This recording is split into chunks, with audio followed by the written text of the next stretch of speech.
Hello বন্ধুরা, দেখো আজকে মাছের পিস মানে তোমার পেটি ধরতে গেলে মাছের পেটিওয়ালা দিয়ে এই আলু ভাজা হয়ে গেছে, মাছ ভাজা হয়ে গেছে, টমেটো কুচি করে নিয়েছি, মশলাও বেটে নিয়েছি, পেঁয়াজটাও হালকা বাদামি করে ভেজে নিয়েছি।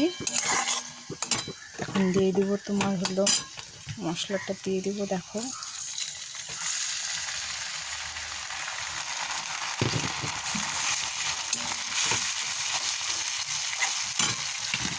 টমেটোটাও দিয়ে দিলাম আমি।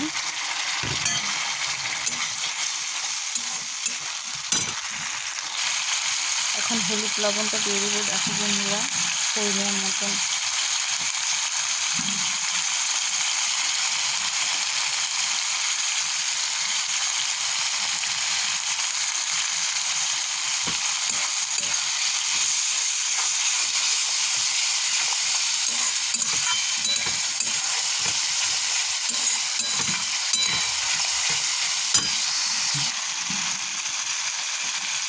অল্প করে লঙ্কার গুঁড়ো দিয়ে দিলাম কালার হওয়ার জন্য।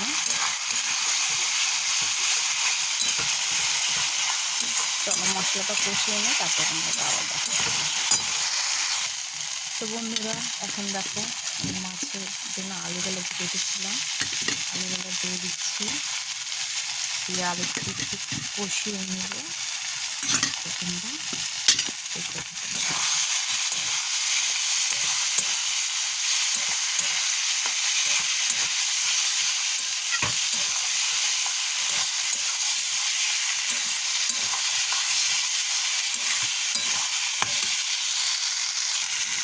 দেখো বন্ধুরা, আমার মশলাটা প্রায় কষানো হয়ে গেছে।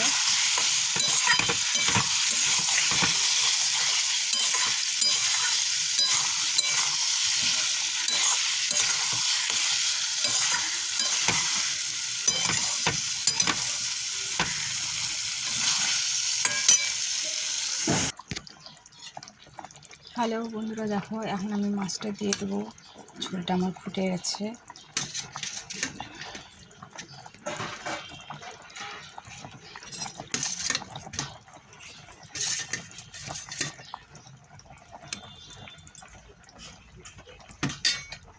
আমার মাছের ঝোল প্রায় হয়ে গেছে। দেখো তোমরা, কালারটাও খুব সুন্দর এসেছে। আর একটু ঝোলটা শুকাবো। হ্যালো বন্ধুরা, দেখো আমার মাছের ঝোল পাতলা করে করেছি, হয়ে গেছে রেডি আমার মাছের ঝোল। তো যদি রেসিপিটা ভালো লেগে থাকে তাহলে like, comment, share and subscribe করে দিও। আজকের মতন এখানে।